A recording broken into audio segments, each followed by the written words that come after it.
So we want to talk about Achilles tendinopathy. So a lot of times you may hear it called Achilles tendinitis. The reason that now with the research we tend to refer to as tendinopathy is that they have, people doing the research have realized that it's not always that the tendon gets inflamed, that it's sometimes just that the tendon becomes unhealthy. It's getting worn down faster than it can be built back up. Now why is that important? One, that means, hey, it takes a long time to get it better. Two, you sometimes have to back off a little bit, especially if you're a runner, or if you're a CrossFitter, or if you're just somebody that exercises a lot or walks a lot and you're getting pain. Usually you have to cut down on the volume somewhat in order to allow at least your body to start giving it enough time to kind of heal and letting your body play catch up with it. The other thing that it means when we say, well, it's not always inflammation, is that you may have pain sometimes without necessarily causing harm. And even in that regard, it's sometimes okay and even beneficial to exercise with a little bit of pain, not a lot, but a little bit of pain in order to get through it. So I want to show you a couple of exercises. One thing we do want to try to differentiate when it comes to Achilles tendinopathy is, where is your pain?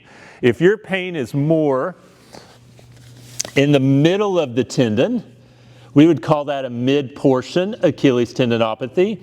If your pain is more at the heel, we would tend to call that an insertional Achilles tendinopathy. So it does matter a little bit with regards to exercise selection on things we want to do, depending upon where your pain is. If you have both, if your pain is in both the middle and the bottom, we want to defer to how we would treat the pain around the bottom of the heel as opposed to what we would do in the middle. So for that, we do want to try to strengthen the tendon. So if the pain is in the middle, or pardon me, if the pain is in the heel, we want to try to limit doing things that puts your calf in a lot of stretch.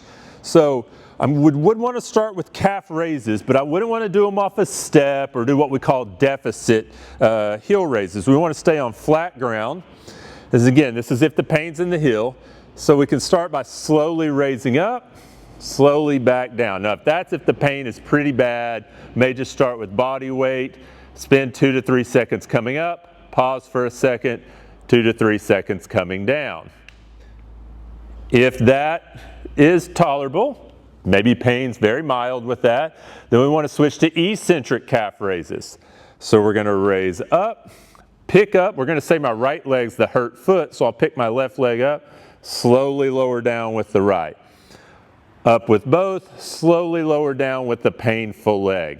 And when we're doing this, we're aiming for about 12 to 15 repetitions, resting for a minute or so between sets, and doing about 3 sets with that.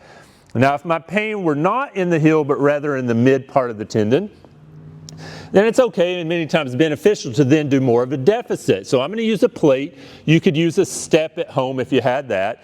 But standing with the heels here, we're going to come up and slowly back down, allowing that heel to drop below the ball of the foot. If that's easy or feels okay, then we're going to go into the eccentric range, where we're up with both, down with just the involved leg. So keep the same reps as what I said for the last group. Once that starts to become easy, then we can start to just do single leg calf raises. And you can look online, I won't go through this, but if you're ever wondering, you can go online and look up normal single leg heel raise count for people of different ages. So they have what should be normal for different age groups in order to be able to do your single leg calf raises, which is a great way to kind of figure out where do you stack up with regards to calf strength. So I know for somebody in their kind of mid to upper 30s, early 40s, we're kind of looking in that upper 28 to 30 range as far as how many single leg calf raises should you be able to do. But it's something you can look up online, kind of give you an idea of what should be normal. So the key is with this is if you are dealing with this, we do want to strengthen the calf muscles. If even those became easy, you could start to hold weights when you're doing it.